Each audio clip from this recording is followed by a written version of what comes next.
You're clean, aren't you? Except for your tower. You're a tower junkie, Roland.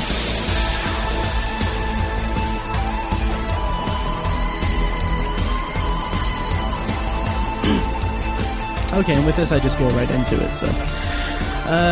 hello and welcome to Tower Junkies, presented by ObsessiveViewer.com.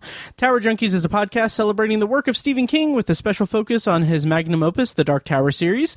We discuss the themes, characters, and mythology of the series in Palaver episodes, and review the books and comic series in Kef episodes. We also discuss non-Tower King novels, TV and film adaptations of King's work, and the latest news about all things that serve the King. You can find more of our work at TowerJunkiesPod.com and follow us on every level of social media at Tower Junkies Pod. I'm one of your hosts, Matt Hurt, and with me today, making his inaugural appearance on Tower Junkies, is my good friend and one of my co-hosts on Obsessive Viewer, Mike White. How's it going? It's good. I'm really good. Nice. How do you feel being on Tower Junkies for the first official time? Yeah, I feel, welcome, of course, to be on here, so thank you for having me. But also, I'll be honest, a little intimidated. I feel... Really? Yeah, I was thinking about this all day today and kind of what I would say... and how I would have to, the eloquence with which I felt like I needed to speak on here. On Obsessive Viewer, you and I have some clout. Man, not to just sound like a massive a-hole, but we have a little more know-how and experience than the lay moviegoer. Right? Sure. I think we have some qualifications. When it comes to Stephen King, I don't. I'm at the mercy of listeners. And so, and anybody who loves King enough to actively seek out a podcast specifically regarding his works probably knows more about Stephen King than I do. So I'm a little intimidated by that level of fandom. Sure. Let me tell you this. I believe this is episode 40 of Tower Junkies. I have the exact same anxiety. Okay, fair enough. So, yeah. Yeah, absolutely. What I've found is between like anthology, which anthology is me throwing myself to the wolves, like not knowing anything about the Twilight Zone and then like learning about it.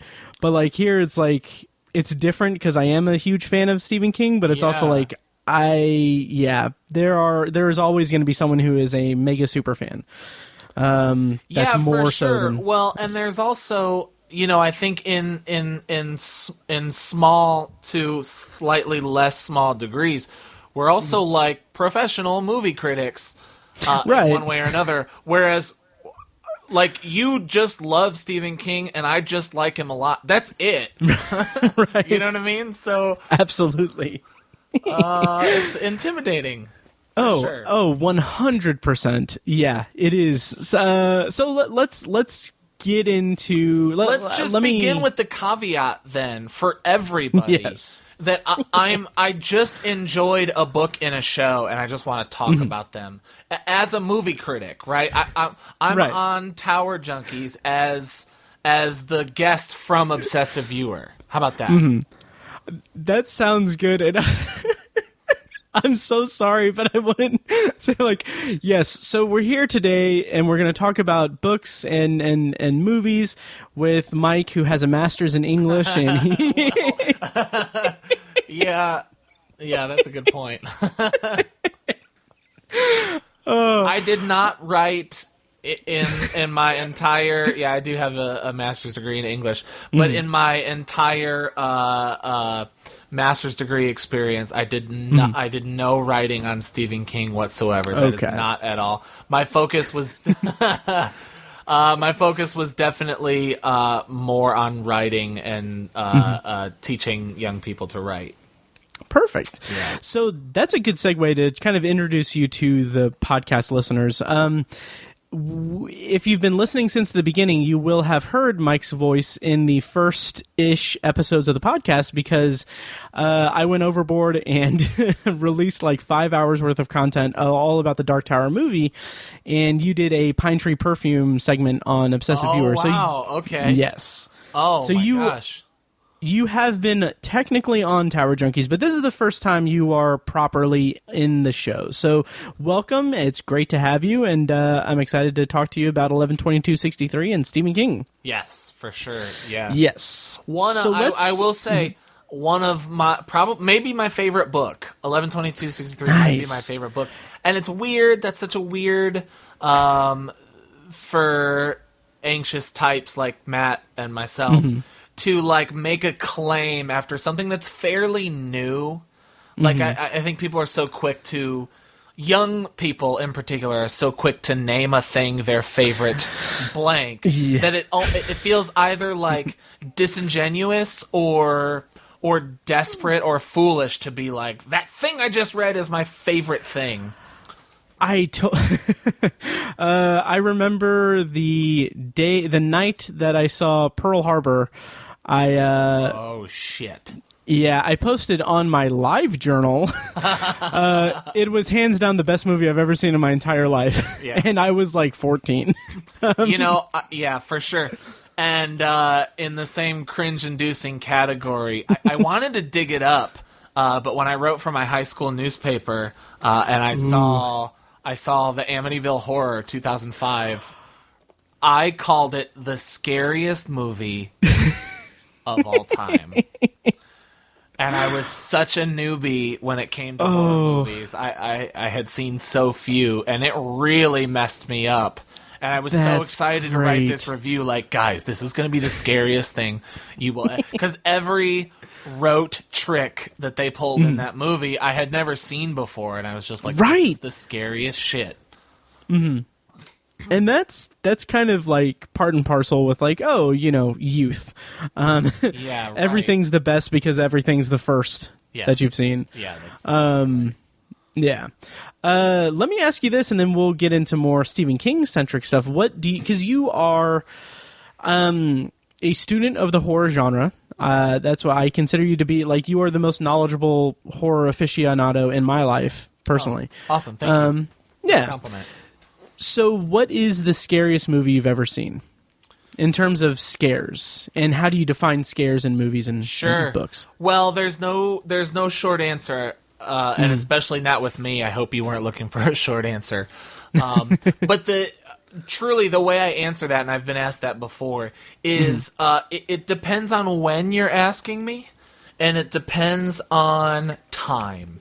So I think about, most of the movies that scared me when I was younger really don't scare me too much anymore, because part of the process of horror and why I love horror so much is going through that fear and kind of conquering it. And so like as much as Halloween 1978 absolutely terrified me when I was little, like I wouldn't sleep for nights thinking about it. It doesn't anymore. It's just an amazing experience, and I love to tap into that fear.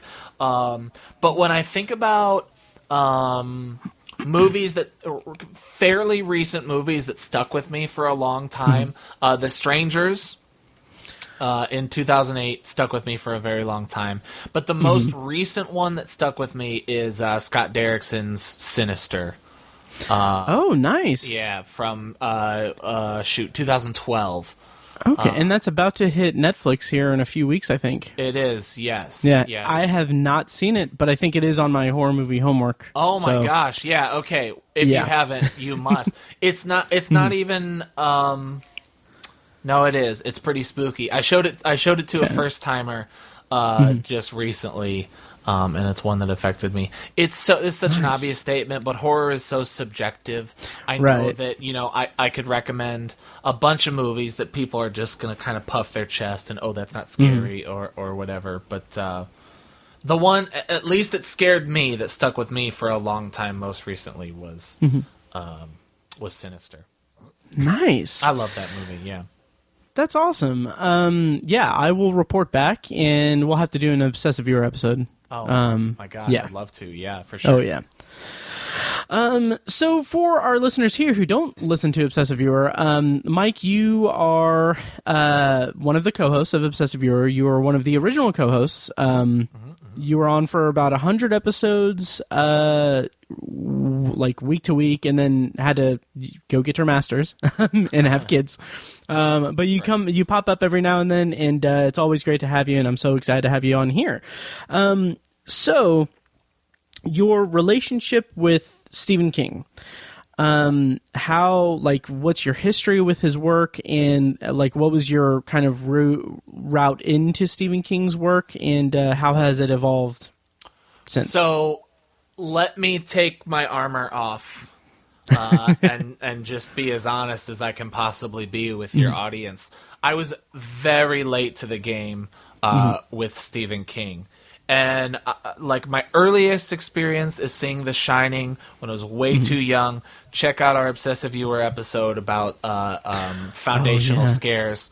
And we also did an episode where we I didn't like The Shining. I thought The Shining was a not good movie. And we did an episode where I watched it, and then by the end of the episode I straight up admitted I was wrong, and The Shining is now, weirdly enough, what was that, 6 years ago? Weirdly enough, The Shining is one of my favorite movies. I love The Shining desperately.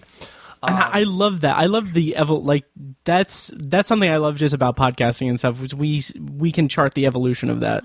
Yeah, man, that. You guys talked me into why that movie is so good. And nice. We got to see it in the movie theater when it came back this October, which was great, before Dr. Sleep. Oh, yeah. So, that said, I know the trivia. I know that Stephen King hates that movie, and that's fine. So, Stephen King specifically.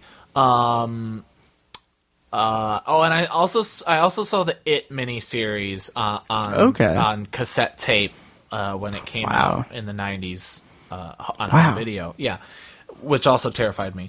So, but I didn't read a Stephen King novel. Oh my gosh, I'm so embarrassed. Until college, and my first one was Cell. Cell was your first one? Was my first one. Whoa. I know. I don't know what man. I was thinking. I know. I know. I'll say this as someone who I haven't read all of Stephen King's work, but I will say that it is probably good to start with Cell, because there's nowhere to go but up. I didn't hate it. I didn't hate it back then.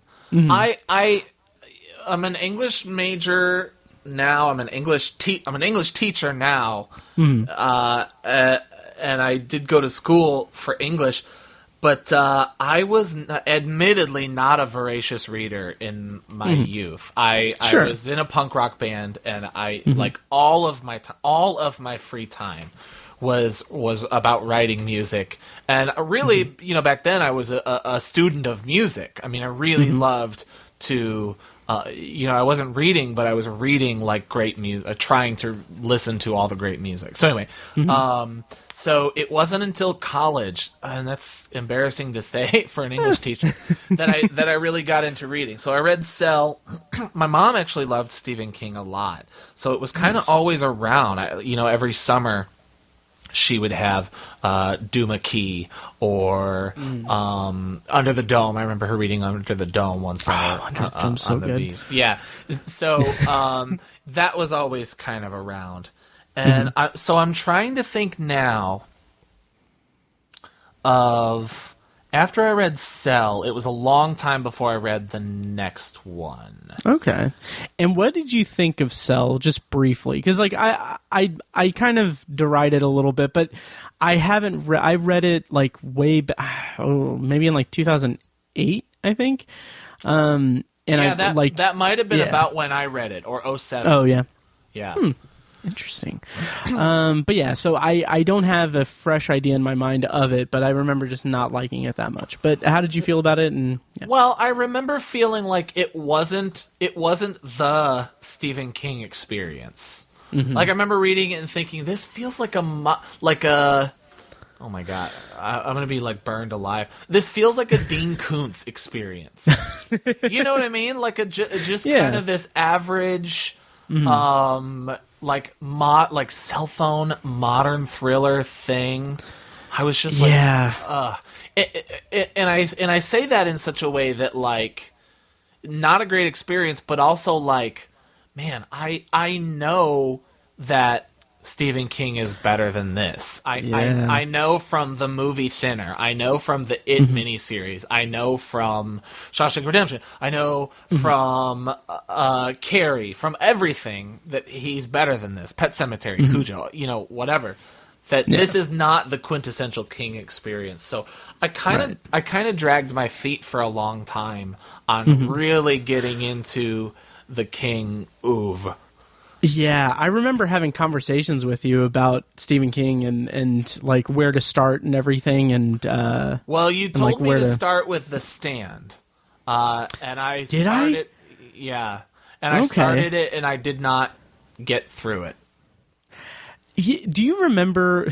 Do you remember when me, you, and Tiny did like a nerd book club thing where we emailed each other as we were reading The Stand? Because I asked Tiny about it, I don't think he remembered it. Wow. Yes. Wow. Yes. That might have been why I started it, and then I just stopped. Yep. I think we all kind of stopped. I think I finished reading it, and I think Tiny finished reading it, but I think we dropped the emails thing. I think I talked about it on a recent episode, or a forthcoming episode. But basically, I remember wanting to read it because it was when Lost was on the air, and I was all obsessed with Lost. Yeah. And I knew that The Stand, like Lost, drew a lot of inspiration from The Stand. So I was reading The Stand as if like there were some like big mysteries and everything that were going to be revealed in The Stand, and I'm just like, no, there's not. Yeah. But so I didn't read. Again, guys, you just have to be patient and take pity on me. I didn't read my first full Stephen King novel until 2016. Oh, wow. Yeah. Wow. Well, not including Cell. So I read Cell in 07 or 08, whenever, and it wasn't until my son was born that I was staying up late at night. I was kind of losing my mind a little bit. This new life, this new child, and I was a father for the first time. I thought the best thing for me to do would be to read The Shining. Nice. I thought you were going to say this new life as a Stephen King reader. Yeah. Also, I have a kid. Well, I became a Stephen King reader. I mean, in it's 2016, so what? 4 years later, since I have made my way through. Oh, you know what I read? The Regulators. Oh, that's a blind spot for me. I've never read it. Yeah, it's fine. Again, it didn't it didn't force me to dive in to Stephen King by any means, or anything else by Bachman. But okay, so Cell, and then I read The Regulators, and then I read The Shining, and after I read The Shining, I was like, fuck, this is good. Yeah. The floodgates open. I think that's when I texted you and said, if I've read The Shining, what next? And you told me Misery. So I read Misery. Yes. God, Misery's so freaking good. It's so fabulous. It's so good. So then I read Misery, I read Carrie, I read Dr. Sleep immediately after reading The Shining. Nice. Which you've probably done a Dr. Sleep episode. Yeah, we just wrapped up our Dr. Sleep series, essentially. Oh, dang. Okay. Yeah. And then but what did you think? The book, frankly, is kind of disappointing. But the movie is it's the total opposite of that experience. The movie is it was my movie of the year last year. I mean, I loved Dr. Sleep. Right. That was your movie of the year. It was, yep. That makes me so happy. Well, no, Avengers Endgame. Oh, Avengers Endgame was my movie of the that's year. right. But if we're not including going to a theme park to watch superheroes, right? That's right. Which is what I liked about that movie too. Right. And then I listened to Michael C. Hall do Pet Sematary. Yeah. Which came out a couple summers ago, which is great, great. I really Oh, yeah. love that. The recent movie was okay, kind of disappointing. And then you told me that I absolutely need to read 11/22/63, but at however many pages that is, 7 million pages, it always seemed so daunting to me, so I put it off for a long time, and then I got to it. My gosh, I guess it was about a year ago. I read it. Yeah. I listened to it a year ago. I started it maybe in March and finished it in April and then May or something like that. And I fell in love. Yeah. I mean, I fell in love with it in 2 hours, and then the rest of it is just a love fest. So that's where we are. I don't know if I've read a Stephen King since then. So we can just start talking about 11/22/63. Yeah. That's understandable too, because 11/22/63 is, like you said, it's a mammoth book, but I knew from when I first read it, I was like, this is Mike's book. This is the one that Mike's gonna love. It is. It's so I think a lot of people I like a lot of things. I have so many interests and so many collections. A lot of people really like to recommend things to me. And I don't really like being recommended things. Sure. Those people are thinking of me, and I do love that. I don't mean to sound like I'm not gracious that they thought of me, because I am. That's awesome. But there's so many things I want to get to that it's hard to take recommendations. And usually recommendations are not great. Usually they're like, oh, you kind of like comic books. Here's a Superman thing I found. And I'm like, oh, cool, okay. Yeah. But when you tell me if you like Stephen King, if you like if you like these things, you need to read. There is not I can't think of a more perfectly suited book for me. Oh yeah. Oh, absolutely. The protagonist is an educator. He's an English has teacher. Time travel. You don't even have to use the vague Yeah. term. He's a high school English teacher. Oh yeah. Yeah. It's so spectacular. Like, it is. I want to say on my rankings, I have it at number 2, because I think The Dark Tower is my number 1, but it is on your top 19. If it's in order, you have 11/22 as number 1. That's right. It is. Yeah. Yep. Number 1 is 11/22/63. Number 2 is it. But yeah, it is. I read the physical book when it first came out. Yeah. And then I've listened to it two times, I think, on Audible, and it is. It is the height of Stephen King, in my opinion, of what I've read.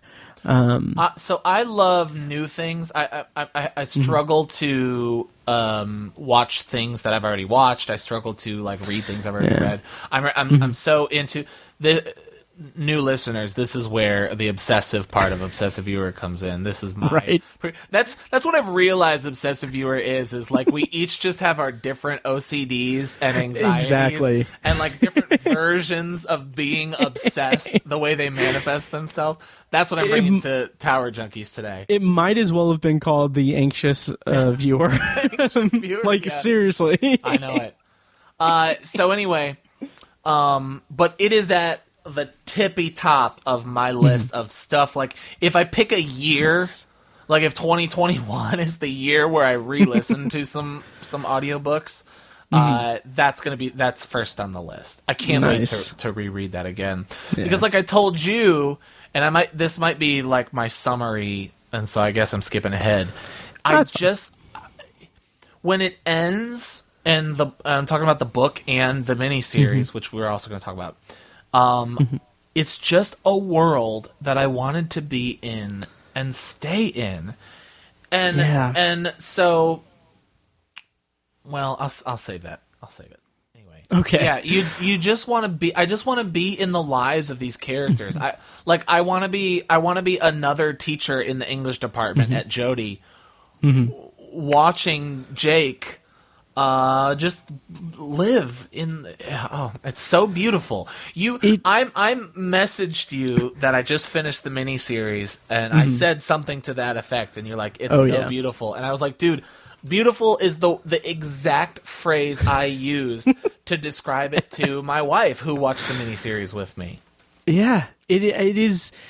It does what Stephen King. What he's best at, in my opinion, is, and I've always said this, it is him taking ordinary characters and ordinary people, like the everyday normal, like working class person, and putting them in extraordinary circumstances, supernatural, all that, and him doing this time travel story. It's so like the actual, like him, like trying to prevent the JFK assassination is secondary to him just living his life in Jodie and meeting these people and falling in love and having these like interactions. And it is like the best thing that Stephen King does is when he does this, when he just lets characters breathe and develop and everything. It is, but I would argue that he doesn't do it frequently, or at least the King books that I'm familiar with, which I guess you could call them the shorter ones. Sure. Are so plot focused. I mean, even The Shining, which is a really great descent into and out of madness. Right. Speaking of the novel specifically, is really.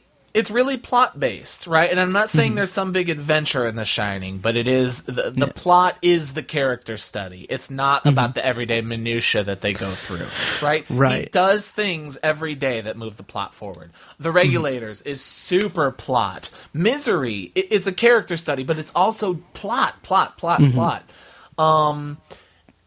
And so it's funny that you say that that's what King does best. I think I need to dive in some of the deeper things, because really it's that middle 300 pages of 1122 that are so beautiful. I 100% agree. And it is like, it's the kind of thing that he does. And I've talked about this also on the show before. It's something that I want him. I hope that he has another one of these types of books still in him, because like I think of like these sprawling tomes, like obviously the Dark Tower series is a big one, but aside from that, like 11/22/63, Under the Dome, The Stand, like these massive things where he just lets people he populates them with characters and just lets them breathe is just so satisfying to me. Yeah, and 11/22/63 is just tops. I agree. You might know the answer to that. I hope you know the answer to this. Is 11/22/63 like the story that was in him that he had to tell and it came out, or did he kind of happen upon it? I don't know for certain, but I do know that he had wanted to do the JFK assassination angle for a long time. Okay. He is, but that's not what you and I are talking about. That's not what you and I want, right? Wait, what? That's not what you and I care about. Oh, you know right, exactly. Like, did he? Because I have heard that he's wanted to do the JFK assassination, but like the story of Jake and Sadie is so beautiful, and that's what we're talking. Like, does he have one more of those in him? And that when 11/22/63 came to be, did he happen upon this beautiful story in the middle, or was that also the love story he was waiting to tell? I think that is the, dare I say, genius of Stephen King, because I feel like that is just because he's famous for like just being a very diligent writer. He and prolific, obviously, but he writes every day. It's his 9 to 5. I can't say for certain, but I think that's just the story that came out of him. I don't think he. My guess. And it's beautiful, honestly. Just the idea that he just had this in him and it just came out when it came out. Like he wasn't holding on to it. But I love him. You know, but yeah. I'm usually a stickler for details, especially in shorter media fiction. Sure. By shorter, I mean like movies, right? Where they get in, tell a story, and we can get out. But you know, a novel like 1122, it's supposed to take you a month to read that. It's supposed to be part of your life for a little while. And so I love how it like, I didn't care why he could only go to 1960, right? Like it didn't matter. And frankly, like you said, I mean, I guess it mattered whether he saved Kennedy or not, but like it didn't matter that King didn't care if there were multiple shooters. Right. Yeah. And You know what I mean? love that. He's like, it's Lee Harvey Oswald. Just go with me. Yeah.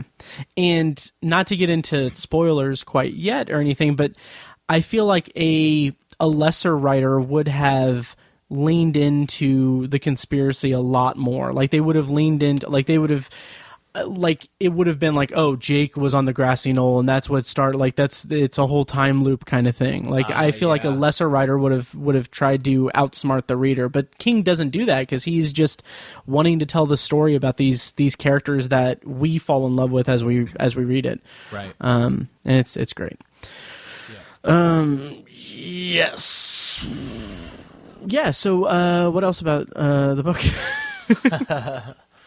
I don't know. It's a shame because it's been a year since I read it. The miniseries is a lot fresher in my mind. I guess, man, so much of what I loved about the book.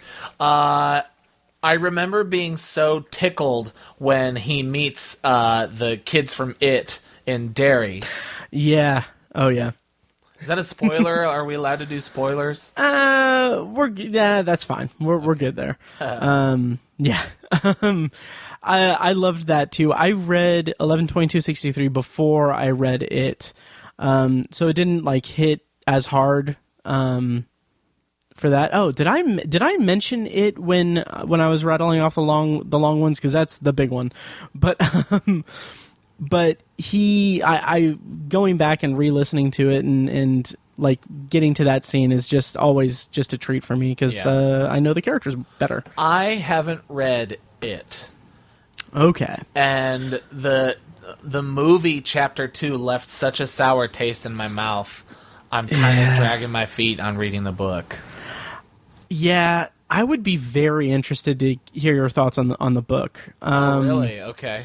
Yeah, because I don't want to say it's not like oh, it's completely different or anything. It's just obviously the book has more substance and it's a more satisfying experience. It has its issues that are like notorious and everything, but as a coming of age story about these kids and a story about adults confronting their childhood traumas, it's a spectacular book.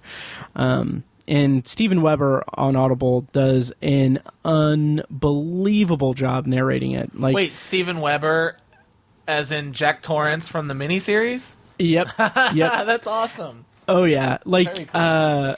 I think I mentioned this on a recent episode again. I'm sorry, but what's great, and I feel like this is serendipitous if the trivia is correct. So he was originally. Tim Daly was originally going to be Jack was originally approached to be Jack in the miniseries. Tim Daly was on Wings with with Steven Weber, who played Brian at the time, and apparently in the trivia, Tim Daly had to decline because of scheduling or whatever, so he recommended Steven Weber. And, like, I kind of love that because if that's true, like, Steven Weber became Jack Torrance in the miniseries, and then that presumably led to him like narrating It, which is one of my favorite audiobooks and everything, and he also narrates one of the stories in If It Bleeds. So kind of cool. Yeah, that's awesome. Yeah. So at what should we talk about the miniseries and then we can kind of group spoilers at the end of the episode? Yeah. Okay. What as opposed to what? As opposed, I don't know if there was anything more we wanted to talk about. Oh, about the novel. Not really. I'm ready to kind of draw comparisons. Okay, cool. So the miniseries came out in 2016. James Franco plays Jake, and Sarah Gadon plays Sadie. And there's a bunch of other characters, obviously. Right. So what's interesting is that, like, when it came out, when the miniseries came out, I was floored. I loved it. I really connected to it as an adaptation and everything, and I thought it was phenomenal. How did you feel about the miniseries and overall, and kind of walk us through how you felt about it? Well, I'll be honest. I kind of have mixed feelings, or mixed feelings is not the way I want to put it. I have separate feelings, if that makes sense. Okay, so sure. On one hand, as a standalone thing, it was really a pleasant, beautiful experience. Made even more so because I watched it with my wife, and so it was kind of cool to have a little. A thing that I was vaguely aware of, not vaguely, but quite aware of, to watch with her and experience at night. I always love having a show to watch with her, and especially based on a Stephen King thing is really cool. And so I think it's particularly well made, surprisingly well made. I mean, again, when it was over and I texted you about it, again, I just called it such a beautiful experience, and I want to live in that world, and I want to live with those characters. So I don't want it to, any criticism I have of it, I don't want it to sound like I came away with a negative experience. I really didn't. My first overwhelming reaction toward it was positivity, and it's so well made, so incredibly well made. But sitting on it for a little while, I think some of the changes that were made for the sake of the narrative, sake of brevity, left me wanting a little bit. And I think the biggest thing for me, which I think is also the most obvious thing, is that 200 pages in the middle of the book that we love so much really isn't in the miniseries. Right. And if we talk about the everyday lives of these folks, which we do get a little bit of that, more than we would have got from, a 2.5 hour movie, or even a 2-part movie. It's cool that to get a series that you get to, like, when you really get the sense that he falls for Sadie, and that they they have the ups and downs in their relationship. Those are well earned by the TV show for sure. But on the miniseries, it is absolutely driven by that Kennedy assassination. Yeah. I agree. I definitely see how that could be, again, not talking negatively about it, but I can see how that can be an adjustment going from the book to the miniseries, and having to kind of refocus on that.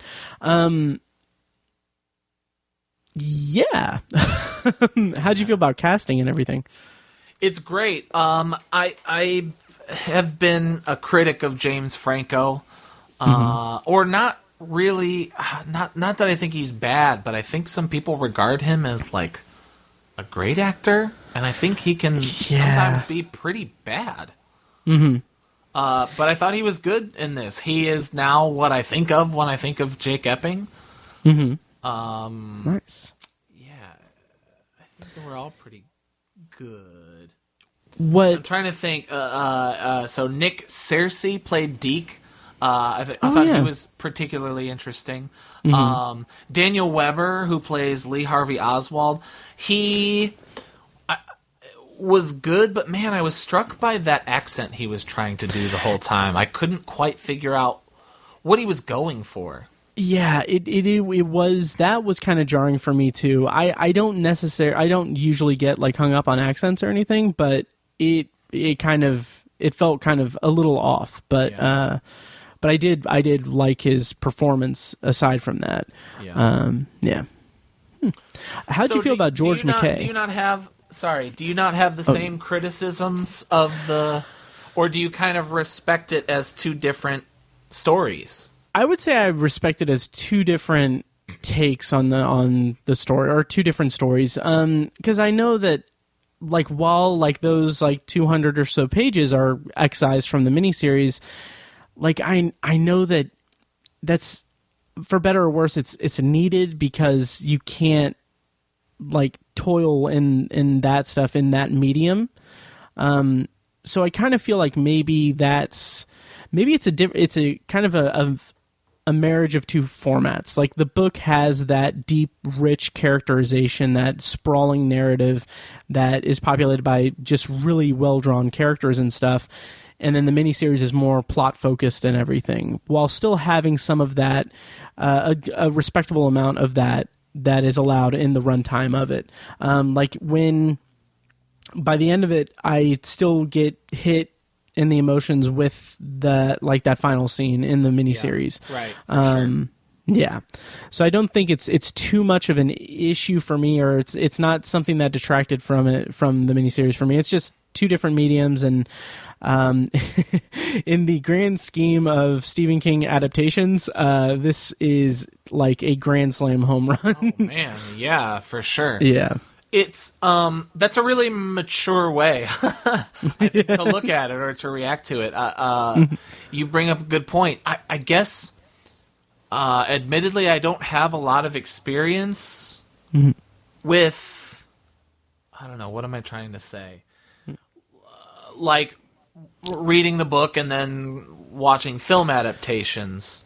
Sure. I don't do a lot of those. They don't make a lot of movies of the books I read, and frankly, I don't read a lot of like new fiction that gets adapted into movies. So that's a really healthy. I'm like impressed with your ability to just be like, well, they can't possibly fit.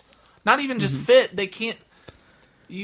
Nobody would watch those 200 pages in the middle of 11/22/63. They just couldn't. They couldn't advertise a mystery thriller, sci-fi time travel about the assassination of JFK, and then break for 3 episodes to like stage a play, so Jim Law can have his arc or whatever. They just couldn't. Couldn't. That's such a dramatic tonal shift in the span of 45 minutes or 3 hours over a couple episodes that you can get away with in a book that takes you 3 weeks to read, a month to read. Absolutely. But not at all. You bring up a good point.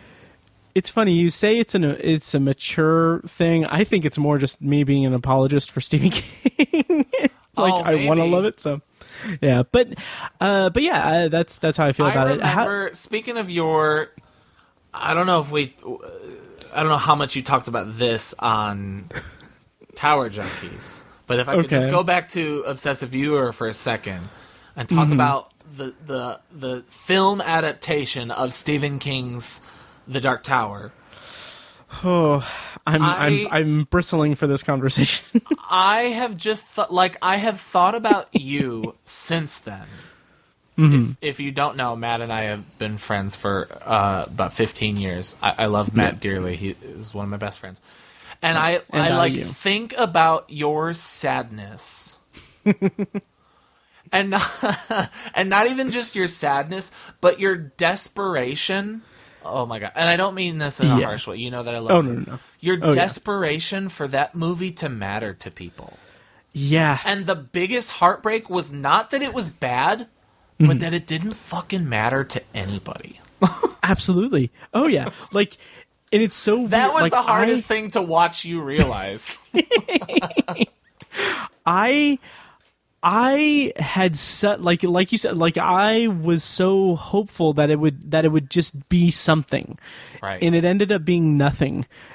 And it ended up being bad for all intents and purposes. Oh yeah, it is. It's not just nothing; it's bad. But I remember trying to tell you, like, Matt, this is a middle tier movie that people are going to forget about. I felt so bad, and I want to say, to my credit, I knew almost immediately.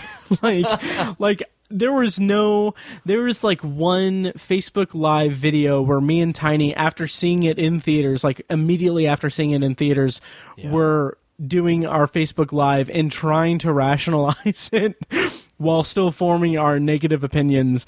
And then like from there, it was like, yeah, it just snowballed into, yeah, this is a garbage movie. Yeah. So, yeah. Oh well, I still have the books, and yeah. I still think about that. It's such a bummer, but you know. No, I don't think you're being an apologist with the miniseries. No. I think that's because if you ask my wife, she loved it. She thought it was fantastic, and I just wanted the same experience and didn't get it, which is fine. Now, they do add a character. Yeah, so how did you feel about George McKay and the addition of the character of Bill, which isn't in the book at all? Yeah. Well, those are two separate questions. And right. And as a TV character, I really liked him. Nice. But as just an addition, it's another one of those like necessities where there's so many scenes, chapters in the book where he's just sitting in the apartment alone talking, that obviously he needs somebody to talk to. Yeah.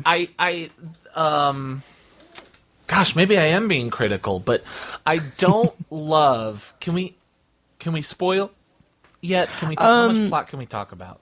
Yeah, we can go ahead and go into spoilers. Honestly, let's go into spoilers for 11/22/63. I'm gonna go both the miniseries and the book. I'm gonna go ahead and play a piece of music here so you guys can jump around. But we're gonna go into spoilers for 11/22/63, the miniseries and the book, starting now.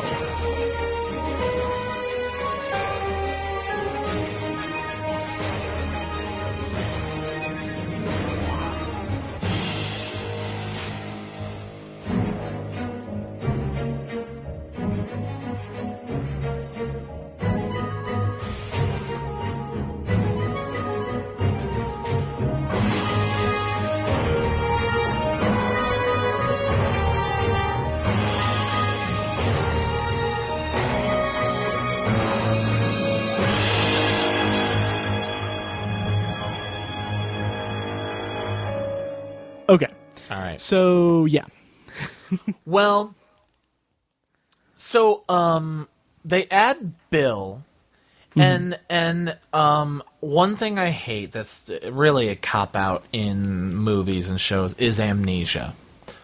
Amnesia as a source of tension, and when Bill is like falling in love with Marina, and that's her name, right? I believe so, yeah. Yeah. And then he has to put him in the mental institution. I'm just like, this is... Jake has to do some pretty harsh things to make that happen that just weren't present in the book because of the addition of a character like Bill. And then he has that amnesia and has to go back to Bill to get his memories squared away. And I didn't buy that. That was probably... my least favorite part of the experience. Okay. The amnesia is in the book, though. Jake's amnesia? Yeah. Not for weeks, is it? I want to say there's a bit of a jump. Maybe not that long, but yeah, it is in there. But I agree that I do hate that as a plot device in general. But I rationalize it with 11/22/63 because the past is obdurate. Not in the TV show. The past pushes back. Yeah. They don't say obdurate once. What did they say in the show? The past pushes back. There you go. Yeah. Yeah. That's a bummer. Like I wanted them to use the actual catchphrase or whatever from the book. Yeah. What is that catchphrase?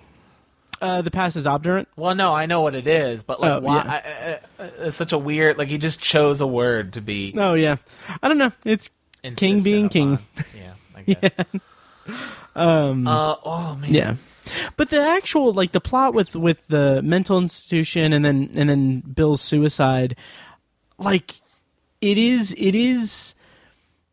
it is a, for lack of a better word, clean wrap up of that storyline and that character, just because it's like, okay, well, it's just like it's a clean break for the show to transition into, like, now it's Jake and Sadie going to save JFK. Right, yeah. Which I do have some slight problems with in execution, but I feel like... How so? The miniseries? Yeah, just in terms of, it feels a little clunky that it's just like, okay, well, we don't need Bill anymore, so let's go ahead and have him jump out a window, and then Jake and Sadie can do what they do in the book. And whereas where like a lot of the Jake and Bill stuff, if memory serves, is kind of borrows a little bit from the Jake and Sadie stuff from the book. So it feels a little bit like it's a little clunky. Yeah. I liked it though for shock value. I thought it was a cool surprise that I didn't see coming, just because of like Bill jumping out the window and everything, just because it wasn't in the book. Right. So I appreciate it from a narrative standpoint, but in terms of execution, it was kind of a little clunky. Mm-hmm. Yeah. You know, one of the things I thought about that was excised from the adaptation, the miniseries, was like when she starts to question him about being from the people are so quick to believe him that he's from the future. Like it's such a non-issue whatsoever, and that's not the case in the book. Right. Like some of the dialogue between Jake and Sadie that I love so much is when he like is singing like Springsteen tunes, later, right? Yeah, and there's like slipping up. Yes, exactly. Yeah. And there's a moment in the miniseries where he sings "Saw Her Standing There," I think, and I saw her standing there. The Beatles song. It's a Beatles song. Oh, okay. Yeah. Right, and when they're at the piano. And it's 1962 at that point. When does he meet her? 61, 62? I think so, yeah. Yeah. I think, yeah. And, that song comes out in March of 63. And so I was like, oh, this is cool. She's going to hear that song on the radio. Right, the new tune from the Beatles, and gonna be like, "Oh, what is it?" But they never did anything with that. And so that's one of the cool things is he's like singing songs that haven't existed yet. I thought that might be one of the ways he never has to reckon with being from the future. I agree. And like I just like when he's singing songs and stuff, I just imagine him being like, you're not ready for it, but your kids are going to love it. Yeah. Yeah. Right. Exactly. But yeah, I do totally get that, because once the kind of time travel stuff comes to a head, in terms of like when it's starting to ramp up, like we need to really focus on JFK now and Lee Harvey Oswald. Yeah. It's more like just quick and fast. And I do agree that, she does kind of go along and everyone kind of buys it pretty easily. I kind of do wish that there was a little bit more with that. Yeah, he doesn't have to do anything to prove it. Yeah. Prove it. I don't know why. My brother and I yelled at each other, so prove it. Remember from Big Daddy, at the beginning of Big Daddy? Oh! Okay, yeah. I haven't watched Big Daddy since 2014. How did you know that off the top of your head? Because of the Summer of Sandler. Oh, yeah. Yeah. Summer of Sandler, Part 5, coming this summer. Fuck me. I want to do it. I'm into it whenever you're ready. We'll figure something out. It would be fun to talk about Uncut Gems. You know what to. Yeah.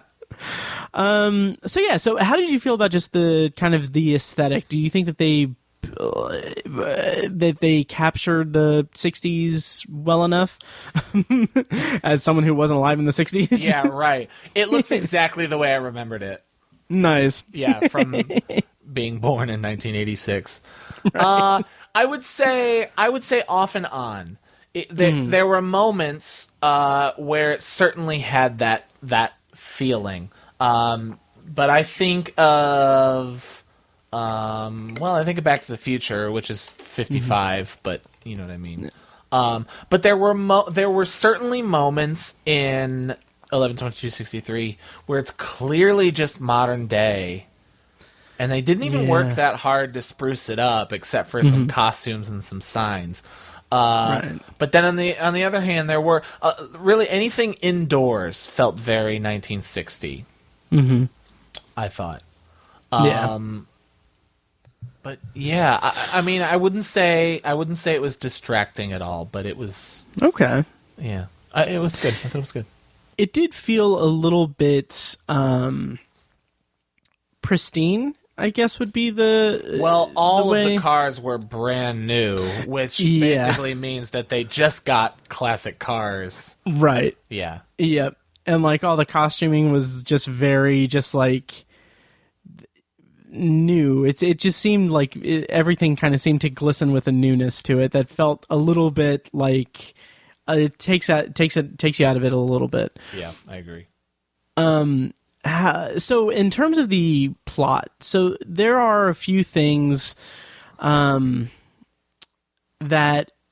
are kind of not detractions, but like there are in the miniseries they have Sadie's ex-husband and why am I blanking on this? I just thought of it. Hang on. Harry's family? Yes, thank you. And Harry's father. That whole kind of excursion. How do you feel they handled these two kind of big moments in the plot? Great. Well, because I think the third one that you left out is the girl who gets shot accidentally when they're hunting. That is taken out of the miniseries. And that was actually a big thing for me, is that before he spends his time in Jodie, he goes back to 15. I don't know I don't remember what it is in the book. Yeah. I think in the book it was 2011. 2011. I think. Twice? I want to say twice. Yeah. Oh yeah. Right. At least once. At least once, because they King hints that you can't really change things for the better, which really hits hard at the end. Mm-hmm. And I confused a little bit while I was watching the series, because it had been a year since I read the book. I was a little confused. I was like, wait, doesn't he go back after he kills the dad to notice? Yeah. Does he? He does. He does. Okay, that's what I thought. And realizes... Go ahead. Oh, I think what he does, I think if memory serves, he goes and saves the girl in the hunting accident. He goes, that was so great in the book, because he goes and he just basically just plays a board game with the guy, with the hunter or something to delay him. Yeah, and the wife was like, I don't know what you did, but I think you stopped him, something bad from happening or something like that. Yeah, and I think he goes back after that. I think maybe to sort of test it, and then he goes back after saving Harry or killing his dad. He goes back again. Or does he? People who love this are screaming at us right now. I know. Yeah. I'm so sorry. Guys. I'm an idiot. Oh, it's fine. So okay. In the book, when he goes back to the future at the end of the narrative, is it still Harry who finds him and tells him about the presidential succession? Yes. Yep. But his father had not been killed. I believe that's correct. Yeah. Okay. So that was a big thing. I remember there are 8 episodes, 45 minutes apiece. I remember after, at the end, halfway through the second episode, I was like, okay, is he going to kill him? And then, what's the cliffhanger of this episode going to be? That he goes back to 2016 and finds out that it made things worse? Oh, I see where you're going with that, or where your head was at. Right, with that. I was just like, oh wait, and then when Bill shows up and he's got the gun, I'm like, he's not gonna go back. to 2016 at all. Yeah. How did that overall just sit with you in terms of like not like only doing the one trip thing? How did that? Well, that's what I'm getting at. I think if I'm applying your criticism of the difference of mediums, it's fine. Because again, the show, for all of its positives, and again, I really liked it. The show is about a guy going back in time to stop the JFK assassination. Right. Above all else, it is a thriller about that. And I think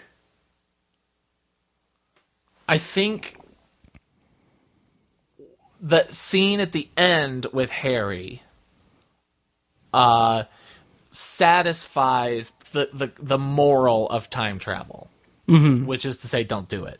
You just don't get that foreshadowing that you get in the book.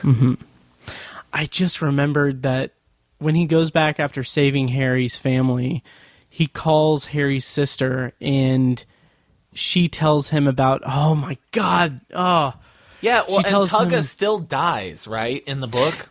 Yeah, I think so. But I remember that, that Harry's sister in 2016 or 2011 in the book, I guess, tells Jake that like, oh yeah, Harry always said he had a guardian angel his whole life, and he went to like when he went to Vietnam, he ended up dying in Vietnam, I think. But just like that whole section was just like beautiful to me. Yeah, that's good. Yeah, and like stuff like that is missing from the miniseries, which is a bummer. It's a bummer, but like you said, can you do it? I mean, is there space for him to go all the way back? Because then, you know, the what has to work on this TV show is you have to spend 8 episodes in this timeline. Yeah. Otherwise, what? At the end of the 3rd episode, he goes back in time and resets and then fucks around for a year. Yeah. You know what I mean? You just can't. It works so well in the book, and it threw me. I mean, I definitely was like, oh, they're just not going to do this. But I didn't. I was not hung up on it. Right. The way I got hung up on really the stuff with Jim Law. Okay. Gotcha. Yeah. Are you talking about the yellow card man? No, the boy. The boy. Okay. Yeah. That stuff in the middle. The way I got hung up on not having any of that real beauty of the town of Jody. Okay, I'm following you now. Yeah, I can totally get that. I can totally get behind that. There was something I was going to say about all of that. And on his way to... the reason you see the kids from It is because Harry grew up in Derry, Maine. Yeah. And they moved into Kentucky, and it's like, okay. Yeah, and... They had to do it because of rights, I guess. Is that what it is? I believe so. Like, it has to be. That has to be the reason why. But, I mean... it's dairy, but it's not dairy. Red rum was written on the walls. Yeah. At the depository. Mm-hmm. Another kind of cool thing, the Sadie's ex-husband, the thing about the safety pin. Yeah, safety pin. Yeah, the clothespin. That is lifted from the Dead Zone. Okay, cool. Yeah. So that was kind of a cool thing where I was reading the Dead Zone like after watching 11/22/63, and then like I remembered like, oh, this was in the miniseries, the 11/22/63 miniseries. I just kind of like that kind of cross thing. Sadie recovered much more beautifully from that scar than I think I imagined in the book. Yeah, Hollywood. Yeah. That kind of, I don't know. That kind of got to me. So she's like, oh, I'll never be the same again. And I'm like, oh, whatever. Like you're stunningly beautiful with a little scar. Get over yourself. Yep. Imagine. Oh yeah, Like like they're like we couldn't get the surgeon to come in and finish up the rest. I'm like, finish up the rest. She almost had her face cut off, and all she's got is like a dot. Yeah, one line. Whatever. Yep. How did you feel about T.R. Knight, who played her ex-husband? That whole how that shook out in the miniseries. He was he did an accent. He did a it's like it's weird. It's weird because they're all Americans, but they did like like a 60s voice. Like T.R. Knight just talked like this all the time. Like a John Mulaney bit. Like and now I have to kill you because what my wife told you. Yep. Very 60s, like he was on the radio or something. Yeah, I definitely agree. I didn't really get hung up on it, but I can definitely understand that. Yeah, it wasn't bad. I didn't find him distracting at all. I forgot who he was. I was like, man, that guy looks familiar. Oh yeah. And it's because he didn't have his like shaggy 2004 hair from Grey's Anatomy. Oh okay. Never watched Grey's Anatomy, so. No, neither did I. It was certainly popular when we were in college, wasn't it? It was. Oh yeah, and it's still apparently popular. It's like in its 15th season or something. I know. Yeah. Like I don't Yeah. I won't watch it. Yep. And yet the Dark Tower only had one movie. So bad. I'm shaking my head right now. I know. Man. Yeah, I know. That it again, like we're not even talking about the book anymore. Again, like I care more about you than any feeling, good or bad, I have about that movie. And so aside from knowing you and being one of my best friends is I would have forgotten I saw that movie. It's such a nothing in my life, except to think, if I hear The Dark Tower, I go, oh, Matt. And that's what I hate about it, because that was my worst fear, was that the movie would come out, it would not do anything, and it would just disappear into obscurity, and it would make people not want to read the books. And like I heard podcasts where they're like, "Oh, I don't want to read this now because this movie was so bad." And I'm like, I'm not in a hurry to read it now. That's for sure. And after that movie, I don't blame you. I will say that the movie is not indicative at all of the books. Yeah. Yeah. But anyway, 11/22/63. Yeah. There was one other. I don't think it was a change.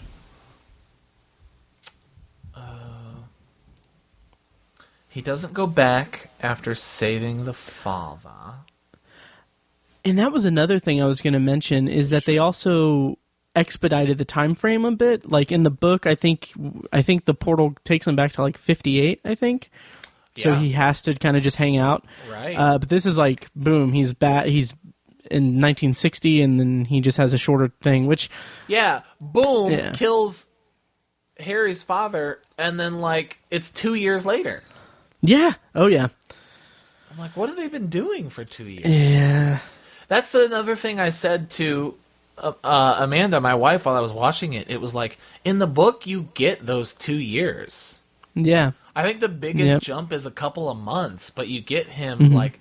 staging the play, and like after football games, and they go to the dance. Oh, yeah. Oh, that is the world I loved living in for a month. Now, do you love it because of the small town atmosphere kind of depicted in the book, or is it more like you want to go back to like a wholesome like 60s era kind of thing? I don't know because I don't think I'm not, like, wistful for either of those experiences. I don't like small towns. I'm from Chicago, so I think I don't... Like, quaint is not a thing that gets me going. And I also... not nostalgic for the 60s. I don't know what it. I think it's just so well written. Really, it's it's in the high school setting, and it's the being the teacher, and it's you really believe that they fall in love. I love really good romance in things that are not specifically romantic stories. Mm-hmm. Well, wait till I start my Twilight podcast. And I've read the first Twilight. No, I didn't. Did you really? No. Oh. My girlfriend at the time was reading it, and I told her we would like book club it. So I think I read the first 3 or 4 chapters. Okay. And I just couldn't bear it. Yikes. Real big question. Sure. Do you prefer, and I'm saying this facetiously, the town of Jody? Yeah. Or is it Jody High School? I think so. Or does it have a different name? Anyway, the school or the school that you work at? I shouldn't say. Okay. You let's see. never know Who might be listening. Right. I love my students than reading about any other students. That's for sure. Nice. Yeah. No, I mean Jody is like this idealistic. Mm-hmm. Yeah. I don't know. Next question. It's the quaintness of it too. Like you said, like it's very quaint. Yeah. Yeah. Like Friday nights in a small town. Mm-hmm. Yeah. Texas. I've said this before, and it's so lame in general to say this, but like when I would go, like whenever the few times I've gone down to Evansville to visit you, I would have to like take like breaks to like stop somewhere and, you know, use the bathroom or something, or get snacks for the rest of the trip. And like I would like purposely like just go into these just hole in the wall towns and like go to the gas station and just be I would just sit there and be like, this is a Stephen King town. Wow. Like this is Stephen cool. King. Yeah. I typically avoid those places. Oh yeah. Yeah. I probably should, because at one point I'm probably going to get murdered. You might get stabbed. Yeah, or shot. But yeah. But it's just a like a weird like nostalgia I feel for it. Yeah, it's just interesting. But you have the nostalgia for the Stephen Kingness of it, which is fun. Exactly. Oh That's yeah. Cool. That's interesting and unique. Mm-hmm. So, in terms of the miniseries and the book, even because we're in spoilers, how did you feel about the kind of ending, the JFK assassination depiction in both iterations of it? Oh, that's good. Well, again, it's like you have to take it on two fronts. You have to be like, okay, this is the way. I mean, first of all, it's a book about time travel, which is not real. So you just have, like, this is just a book that Stephen King wrote. You just have to deal with it. It's kind of like when you're watching any of the more recent Quentin Tarantino period pieces. It's like you just have to be okay with the fact that these are fictional accounts of a specific time period. And so, in that sense... I think that execution is really cool. I like that they show Zapruder filming over on the side. I think it's cool to see, like they do that well. You know, the scenes and the moments you read about when you're a junior in high school. That's awesome. That said. Well, okay, so like as fiction, I love it. I think it's really well done. Nice. I think the drama, I like the drama a little more in the book. If I remember correctly, Sadie is shot pretty quickly. Like he shoots once and misses, and then turns around and shoots Sadie. I think that's right. Yeah. Right. Whereas she is kind of shot off screen. And it's kind of a reveal later that she has been shot. Both effective. I think I just prefer the book because that's kind of my default position. Sure. So there's that. I think that's well done. I like that he gets the call later. I like the good cop, bad cop stuff That stuff's all great. Again, comparing the book and the movie, after it was done, I really had a fun time, like, talking to Amanda about the differences and just saying, like, kind of what I've said a couple times, that the show is about the JFK assassination and trying to stop that, whereas in the book, like, after he kills Oswald, there's like 100 pages left. Yeah. Right? And I was like, oh, yeah. They're going to sum up 100 pages in, and I like looked at the 32 minutes. Right. Here. Yeah. Which, whatever. I mean, I remember thinking, like pacing out the episodes and thinking, like, okay, he'll probably stop Oswald at the end of episode 7. Mm-hmm. And we'll get there, which is not what happens. It's 30 minutes, and it's fine, because, again, that's not what the show is about. But I remember thinking, as I was listening to the audiobook, when he stops Oswald, like, I'm almost done. This is almost the ending. And you're not even close. Right. It took me an additional 2 days to finish it. Fun little personal tidbit. I listened to like my second to last listening. So, like, he stops Oswald and Sadie is shot in line at a Days of the Dead convention to get Nev Campbell's autograph. Oh, wow. Nev Campbell, which is kind of funny. That's awesome. Yeah, who plays Sadie Prescott on Scream, if you're not. Wow, I didn't know you got her autograph. Oh, you didn't? No. Oh, dude, this is news to me. No, come on. I got her. Did I? Yeah, she signed on the cover of the DVD. Come on, you know I don't watch that shit. That's awesome. I must have forgotten about that. That's amazing. Yeah, I remember, like, I wanted to come up with something she's never signed before on a thing. One of my favorite lines is, "Come on, Randy, you know I don't watch that shit." That's fucking awesome. I thought that'd be a clever thing to have on the cover of the movie. That's fantastic. Oh, I love that. She kind of chuckled too. So anyway, second to last listen. So, like, he goes back. He meets old Harry again in line, and then it wasn't until the next day that I read the part where he goes back and or comes back and dances with Sadie at the end. Does the dance that they do at the dance at the beginning, which is not the same dance in the miniseries. Right. Oh, wow. Yeah. They play that Sam Cooke song, which I love. I love that song, which was played at the dance later on in the evening, but it was not the song that they danced to in episode 3. Just a small nitpick. Okay, that's fair. I lost my train of thought. Because that's like how she vaguely recognizes him, right? Like at the end of not that she recognizes him. Right. I don't mean to imply that she like right because it's a different timeline. But there's a glimmer in her eye, right?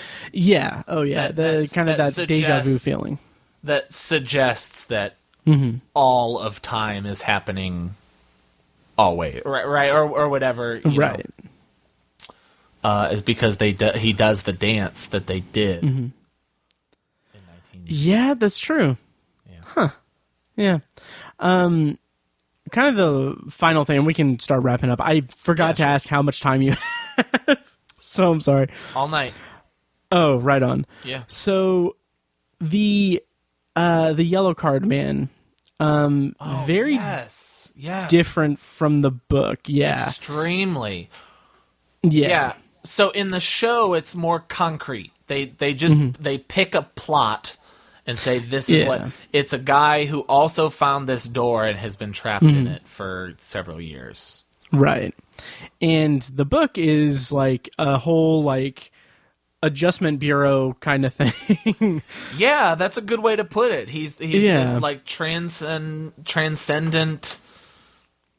a fourth dimensional gatekeeper of time. Yeah. Yeah. vastly more interesting to me. I like the kind of emotional feel of the miniseries version, but I mean, the book is like, I the first time I read it, I was like, I just kind of got a little lost in it. I was like, this is like, what the fuck is he talking about? Yeah, me too. Yeah.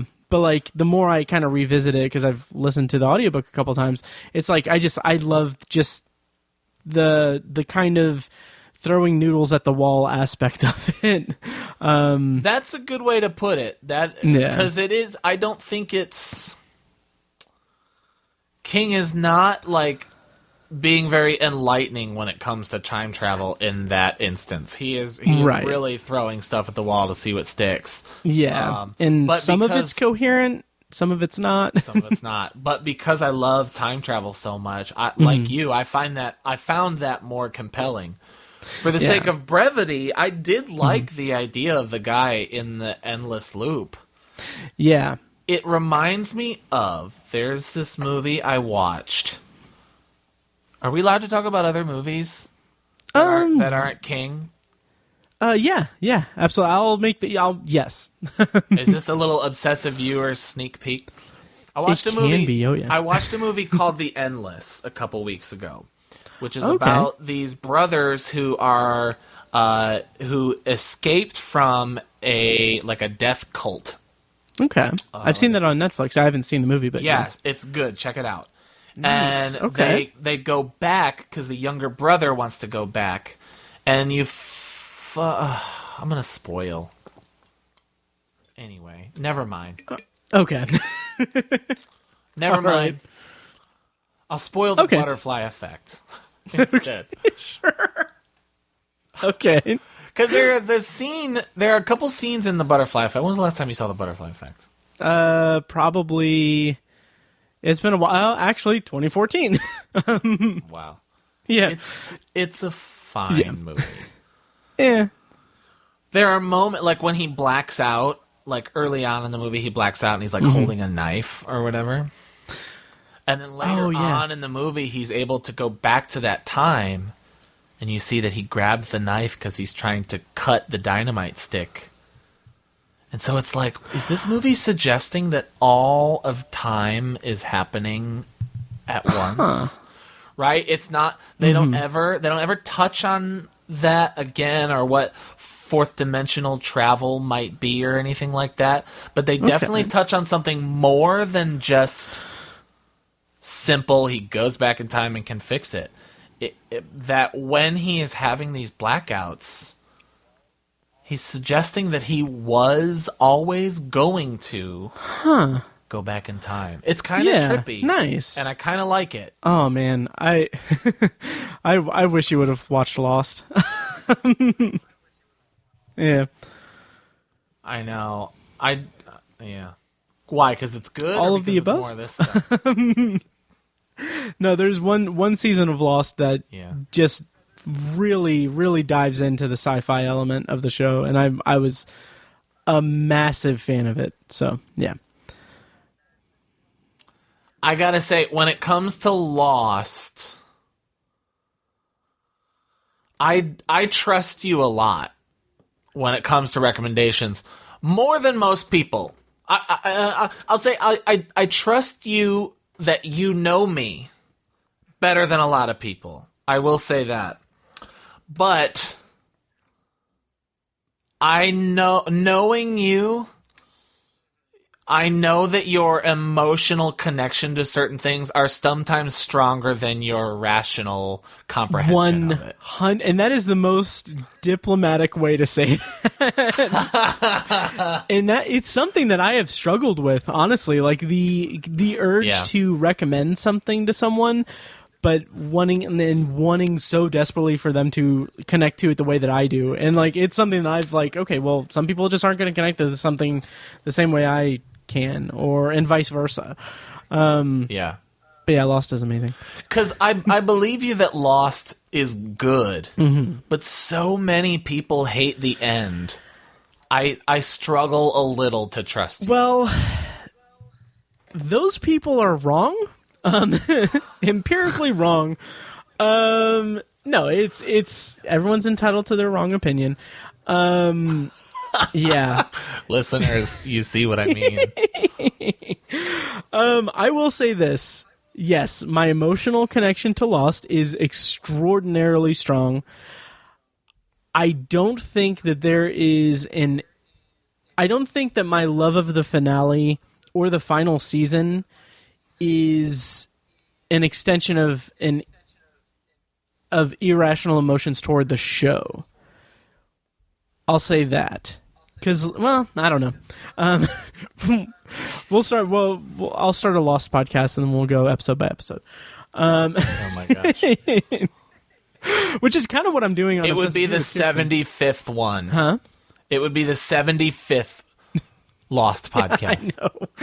Yeah, and I don't listen to any of them. No.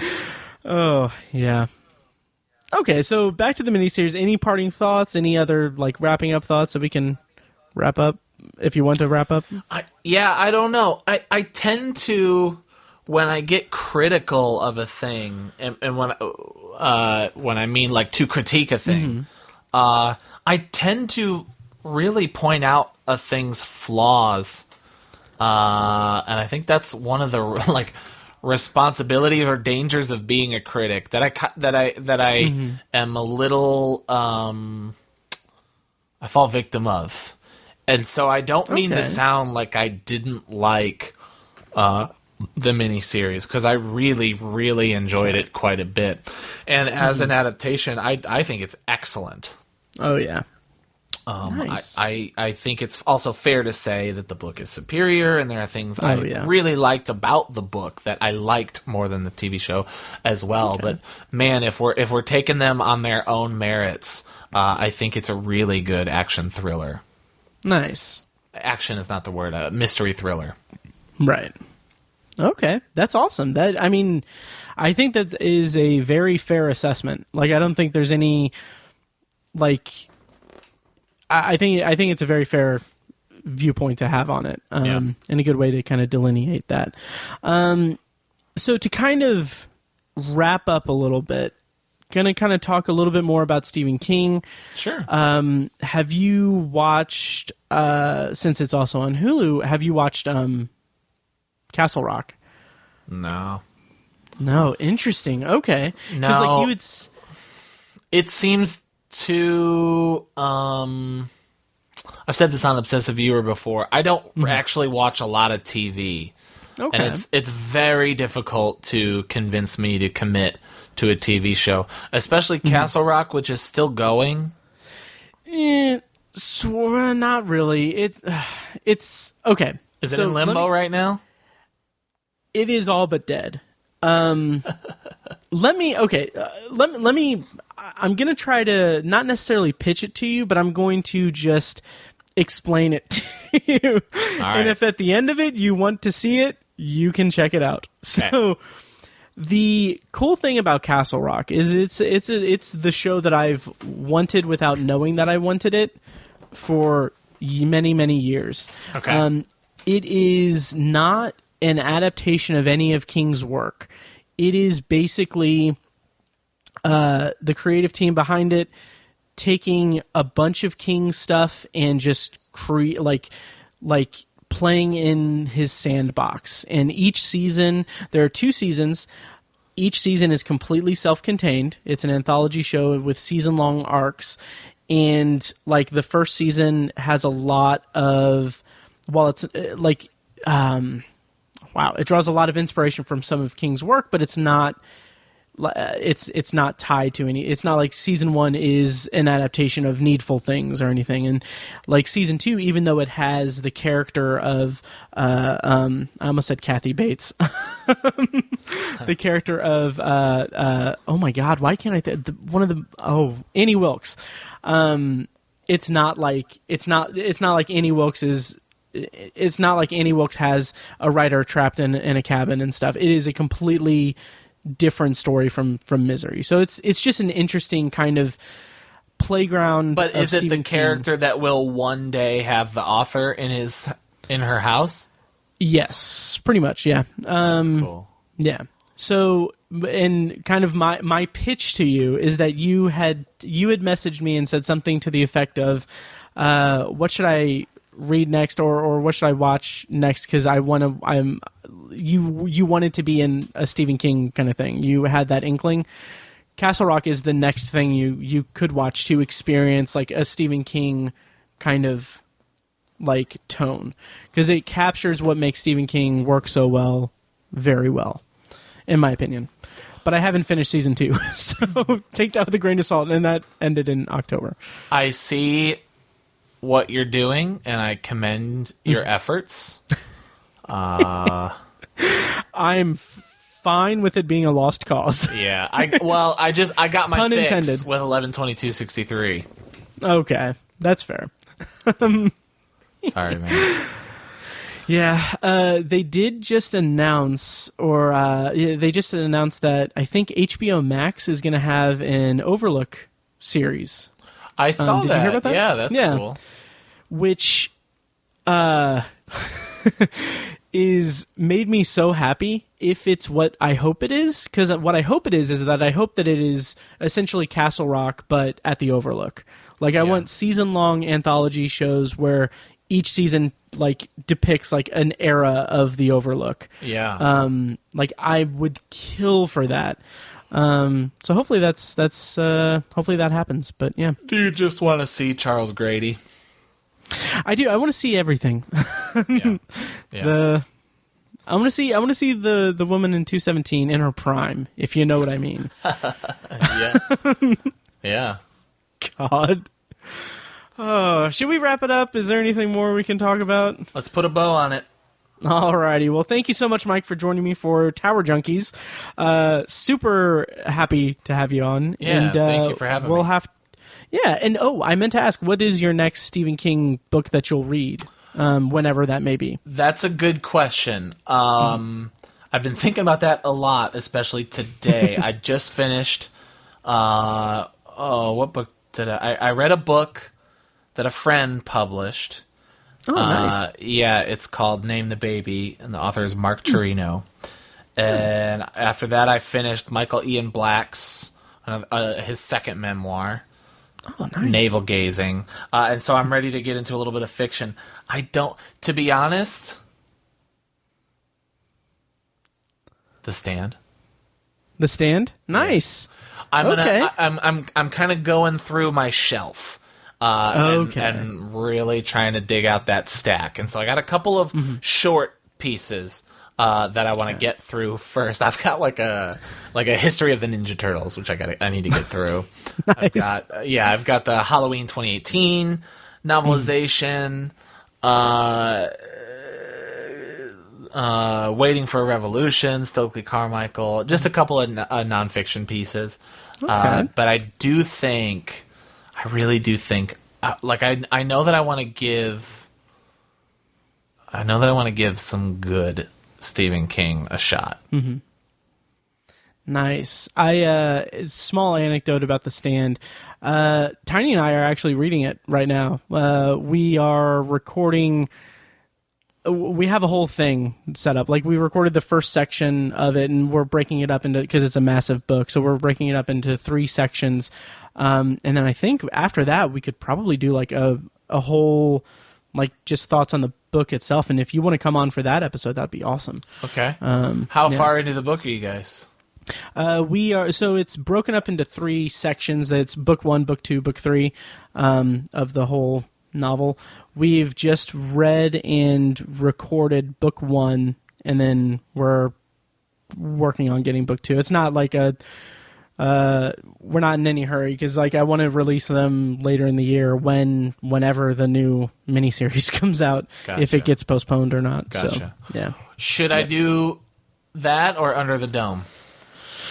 I would say Under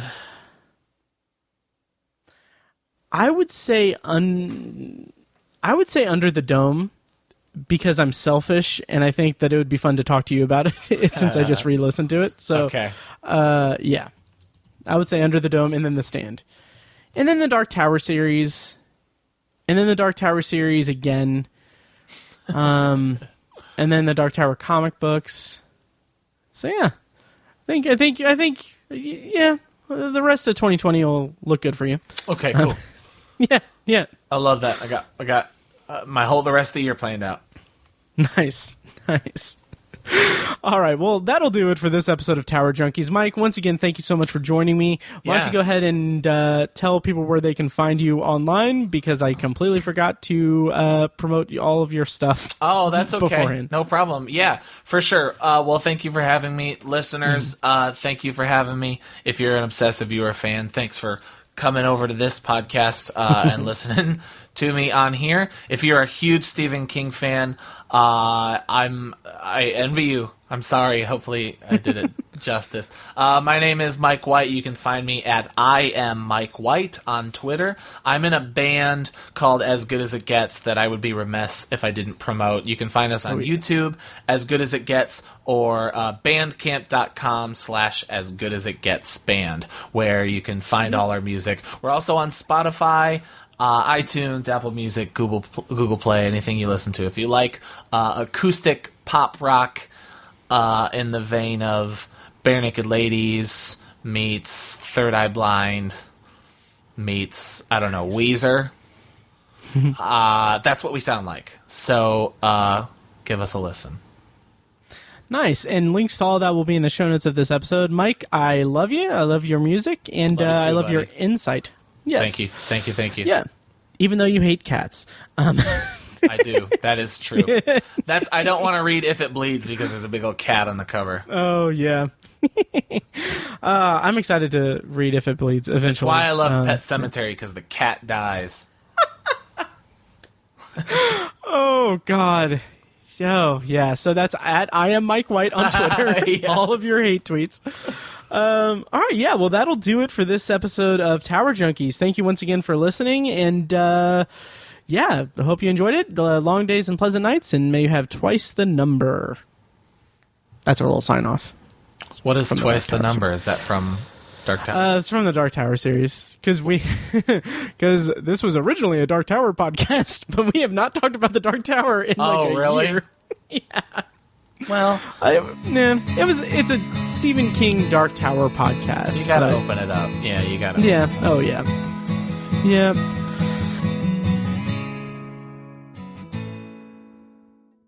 And now, here's a short clip from our Patreon exclusive RSS feed. To hear the full clip and more exclusive Patreon content, go to patreon.com/obsessiveviewer and become a patron at the minimum rate of $1 per month. Thank you and enjoy. See, yes. There are maybe only 2 things I have on Audible that I haven't listened to. Oh, so see, I'm a little crazy with it. I know. I hate that. You know that I can't.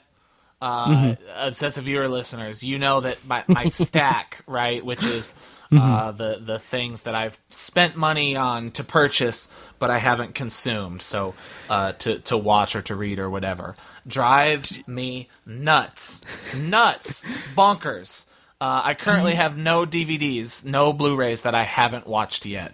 Wow! And I feel really like I'm on it. I just got The Burning in the mail the other day, and I watched it last night. Get that shit out of my stack. And I do books are. I'm a little looser with books, but yeah, I only have maybe 2 because like they were free or on super cheap, and I got them. And see, I obviously whenever I get a credit, I basically spend it as soon as I can. And for a while, maybe now actually, I have the plan where I get 2 credits a month. Yeah. Wow. Yeah. Do you want to guess how many Audible titles I have? 67. Oh my god, dude! Okay. Tower Junkies is edited and produced by Matt Hurt and presented by ObsessiveViewer.com. For a full archive of our episodes, go to TowerJunkiesPod.com/archive. You can also like our Facebook page at Facebook.com/TowerJunkiesPod and follow us on Twitter at TowerJunkiesPod. If you enjoy the show, please take a couple minutes to leave us a rating and a quick review on Apple Podcasts. This is the easiest way to support what we do, and all it costs is just a little bit of your time. If you'd like to donate to the podcast, you can make a PayPal donation at TowerJunkiesPod.com/donate Or support us on Patreon for recurring donations and access to commentary tracks and B-roll audio recorded exclusively for patrons at patreon.com/obsessiveviewer. Every donation goes toward paying the fees to keep the podcast running and is greatly appreciated. For official Obsessive Viewer merch, including shirts, mugs, phone cases, and more, visit our TeePublic store. You can find a link to the store in the show notes of this episode and at obsessiveviewer.com/donate. Or you can simply search for Obsessive Viewer at teepublic.com. For information about our annual live event showcasing short horror films from local filmmakers, check out shocktoberinirvington.com. And for an archive of all our events, as well as news about potential future events, head over to obsessiveviewer.com/live. For more podcast content, you can find our flagship movie and TV review and discussion show, The Obsessive Viewer Podcast, at obsessiveviewer.com and on Twitter at obsessiveviewer. You can also find Anthology, Matt's solo podcast covering The Twilight Zone, and other classic and contemporary science fiction anthology TV shows at anthologypod.com and OV Anthology Pod on Twitter. And finally, check out The Secular Perspective, Tiny's side project podcast, which tackles current events and life's big questions from the perspective of secular hosts Chad and Amanda at thesecularperspective.com. Music for the podcast is provided with permission from Fingers T on YouTube. Additional bumper music is provided courtesy of As Good As It Gets, which can be found at facebook.com/asgoodasitgetsband. Thank you so much for listening. Long days and pleasant nights.